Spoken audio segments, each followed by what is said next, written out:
어느 마을에 한 처사님이 살고 있었는데요.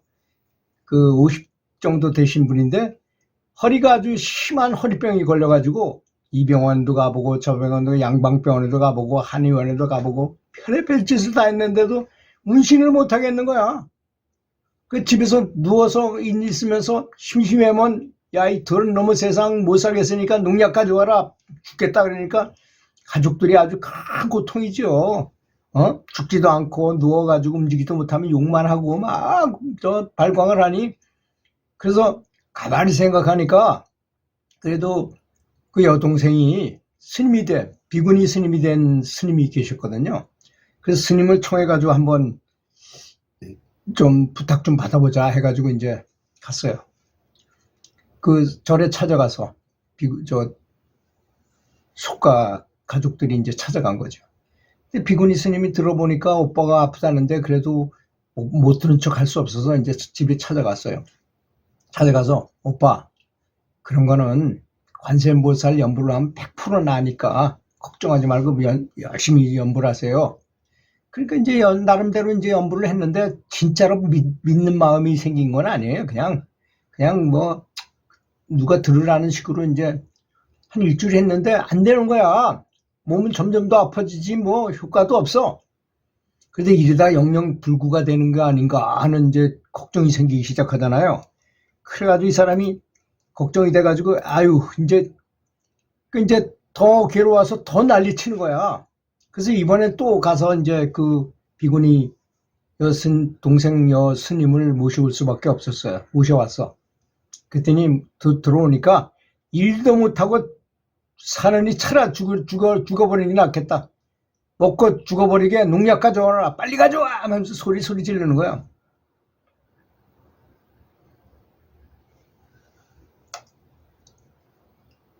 그러니까 동생이 그 비구니 스님이 딱 듣더니까 당장 헛간으로 뛰어가가지고 농약을 한 바가지를 푹 퍼가지고 오라버니 입에 앞에다 대고서 소리쳤어요. 자, 입 벌려요. 내가 부어줄 테니까 빨리 입 벌려요.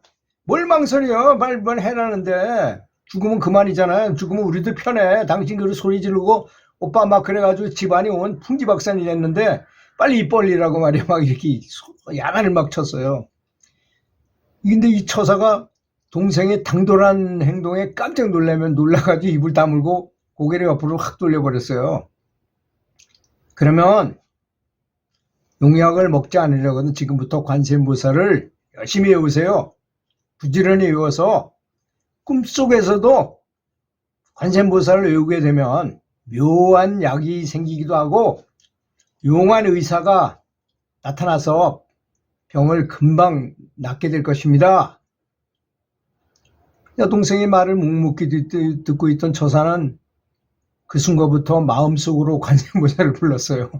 미안하니까 이제 소리내서는 못하고 마음속으로.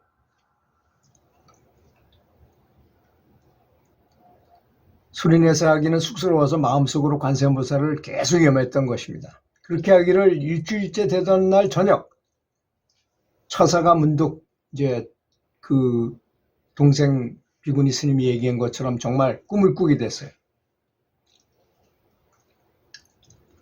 그 처사가 사는 동네에 의사 한 명하고 3명의 간호사가 갑자기 찾아오더니까 아예 악성 전염병이 돌고 있으니까 모두 예방주사를 맞아야 됩니다 하면서 동네 막내 사람들을 불러가지고 불러 모으기 시작하더라는 거 다 나왔어.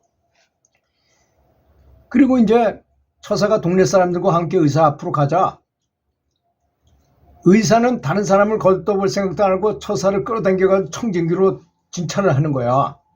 그러더니 당신은 보통 예방주사는 당신 병을 고칠 수 없어. 저 침대에 누우시오. 그래서 이제 침대가 딱 누우자마자 그냥 맥주병만 하나면 큰 주사기를 가져와서 인정사정 없이 진짜 허리를 꽉 찔려는 거였어요. 그래서 아야 하면서 이제 깜짝 놀라가지고 처사는 소리 지르면서 꿈에서 깨어나게 된 겁니다. 꿈에서 깨어나 보니까 자신이 뻘떡 일어나 앉아 있는 거야. 그러니까 너무 아파가지고 일어나기는커녕 몸도 잘 돌리지도 못하는 사람이 뻘떡 일어나 앉은 거야. 그 서서히 몸을 움직여 보니까 뭐 불편한 것이라고는 조금도 없었던 것입니다. 몸을 뒤척이는 것조차도 고통스럽게 만들었던 구제불능의 허리병이 완전히 나았던 것입니다. 만약 이 처사가 조급증과 무기력 속에 잠겨 있을 때 영영 이런 기도를 그만두었다면 어떻게 관세음보살의 가피를 입을 수 있었겠습니까? 여동생 비구니 스님이 적절한 방편으로 강력하게 관세음보살 찾는 기도를 마음속으로라도 할 수 있게 됨으로써 차라리 죽는 것이 낫겠다라고 생각했던 허리병이 완쾌된 것이었습니다. 이런 것이 바로 업장병이라는 것입니다. 그 병에 걸릴 만한 여건이 됐기 때문에 이 사람한테 아주 극심한 병이 찾아온 거잖아요. 그런데 그 극심한 병이라 하더라도 아마 그 비구니 스님 여동생하고 둘이서만 그냥 했으면 뭐 기도를 했으면 효과가 없을지도 모르지만 관세음보살님을 불렀잖아요. 관세음보살님과 여러 사람들의 그 원력이 합쳐져서 그 큰 무슨 죄를 졌겠죠. 잘 보진 못했다 하더라도 전생에 무슨 큰단한 어떤 죄를 졌기 때문에 그렇게 극심한 병이 걸렸을 거 아니겠습니까? 그 병이 한순간에 그냥 꿈속에 그 맥주병만한 주사기가 탁 하면 찔리니까 그냥 낫다는 거죠. 이런 예가 너무나 많습니다. 사실 제가 연불 감옥록을 계속 써올리면서 보면 참 별의별 저는 그런 것들이 많아요. 또 어떤 경우에는 그런 업장병이 걸려있을 때 열심히 기도했다니까 어느 날 자는데 어떤 중년 부인이 나타나서 보니까 내 몸에서 벌레가 막 나오는 거야. 그러니까 그 중년 부인이 그걸 쓸어 담아줘 이렇게 계속. 그리고 계속 끌어내더니 한꺼번에 확 잡아당기니까 그냥 큰 벌레까지도 막 튀어나와. 그런 꿈을 꾸고 다음날 일어났는데 몸이 괜찮아진다거나 또는 일취월장해가지고 진보를 한다거나 이런 좋은 상스러운 일들이 많이 생긴다는 것입니다. 그래서 기도의 성취 비결은 간절할 절, 이 한 글자에 있다는 거. 간절하다는 절자 있잖아요. 그 간절함이 있다는 것. 물체의 형상이 길면 그림자도 길고 소리가 크면 메아리도 크듯이 내가 드리는 정성이 크면 클수록 부처님의 감흥도 크게 다가오는 법이라는 것입니다. 이 간절함이 온몸에 사무치도록 간절하게 기도하라는 것입니다.